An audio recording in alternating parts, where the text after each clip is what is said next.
ഇപ്പോഴും ഒരുപാടുണ്ട്. ജയിലിൽ വെച്ചിട്ടുണ്ടായ രോഗങ്ങൾ പറയണ്ട, ഇറങ്ങിയിട്ടും ആ രോഗങ്ങളുടെയൊക്കെ ബാക്കി പത്രങ്ങൾ അവശേഷിക്കുന്നുണ്ട്. നട്ടെല്ലിന് വേദനയുണ്ട്, പെടലിക്ക് വേദനയുണ്ട്, കൈകാലുകൾ ശോഷിച്ചിട്ടുണ്ട്, രോഗങ്ങൾ ഒരുപാടുണ്ട്. പക്ഷേ നട്ടെല്ല് വളച്ചിട്ടില്ല മക്കളെ, നട്ടെല്ല് വളച്ചിട്ടില്ല, നട്ടെല്ല് വളയ്ക്കുകയുമില്ല. ഇൻഷാ അല്ലാഹ് മരണം വരെ ഒരുത്തന്റെ മുമ്പിലും റബ്ബിന്റെ മുന്നിലല്ലാതെ ഈ തല ഞാൻ കുനിക്കൂല.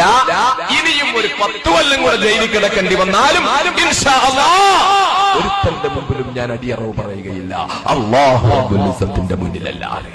അത് ആരും കരുതണ്ട ശൈലിയൊക്കെ മാറ്റിയത് പേടിച്ചത് കൊണ്ടാണെന്നൊന്നും കരുതണ്ട. അങ്ങനൊരു പേടിയില്ല. ജയിലിൽ കിടന്ന 9.5 വർഷവും ഒരുത്തന്റെ മുഖത്ത് നോക്കിയിട്ട് ഞാൻ സാർ എന്ന് വിളിച്ചിട്ടില്ല.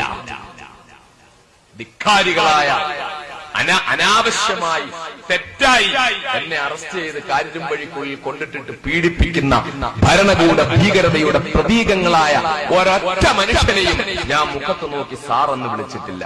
ഇനിയും ജയിലിൽ പോയാലും ഇൻഷാ അല്ലാഹ് വിളിക്കൂല. പോകേണ്ടി വന്ന എന്റെ റബ്ബിന്റെ വിധിയാ, ഞാൻ ഉറച്ചു വിശ്വസിക്കുന്നു. അള്ളാഹ് തീരുമാനിച്ചാൽ എനിക്ക് തടുക്കാൻ പറ്റൂല. അള്ളാഹ് തീരുമാനിച്ചാൽ എനിക്ക് തടുക്കാൻ പറ്റൂല.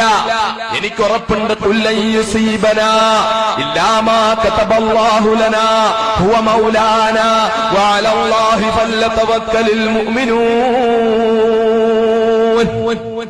എന്റെ ജയിൽ ജീവിതത്തിൽ എന്നെ പിടിച്ചു നിർത്തിയ ആയത്താണ്, വെറുതെ അല്ല, എന്നെ ഒരുപാട് വിഷമഘട്ടത്തിൽ പിടിച്ചു നിർത്തിയ ആയത്ത്. ഞാൻ ഇന്നലെയും എന്റെ ഇന്നലെ എവിടെ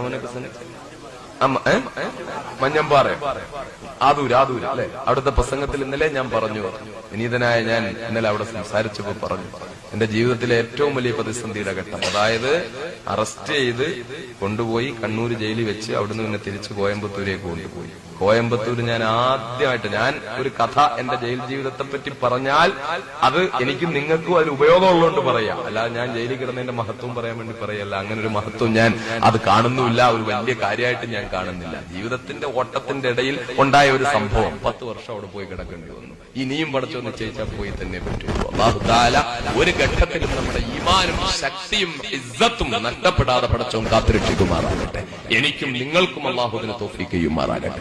എന്ത് പ്രതിസന്ധിയെയും ഈമാനോടെ ചങ്കുറപ്പോടെ റബ്ബ് തന്നതാണെന്ന ഉറച്ച വിശ്വാസത്തോടെ അഭിമുഖീകരിക്കാനുള്ള ഒരു ശക്തി അല്ലാഹു എനിക്കും നിങ്ങൾക്കും തരുമാറാകട്ടെ.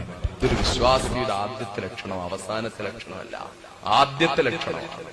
അല്ലാഹു റബ്ബുൽ ഇസ്സത്താണ് ഇത് തരുന്നത്. എന്ത് തന്നാലും വൽ ഖദ്രി ഖൈരിഹി വശരിഹി മിനല്ലാഹി തആല. കച്ചവടം നടത്തി റിയൽ എസ്റ്റേറ്റിൽ കാശ് മുടക്കി 2 ലക്ഷം രൂപ മുടക്കി, 3 ലക്ഷം രൂപ മുടക്കി, ഒരാഴ്ച കഴിഞ്ഞപ്പോ 5 ലക്ഷം ലാഭത്തിന് ഒരാൾ വന്ന് വാങ്ങിച്ചോണ്ട് പോയി. 5 ലക്ഷം രൂപ എന്റെ പടച്ചോൻ എനിക്ക് തന്നു, അൽഹംദുലില്ലാഹ്, നീ എത്ര നല്ല പടച്ചോൻ.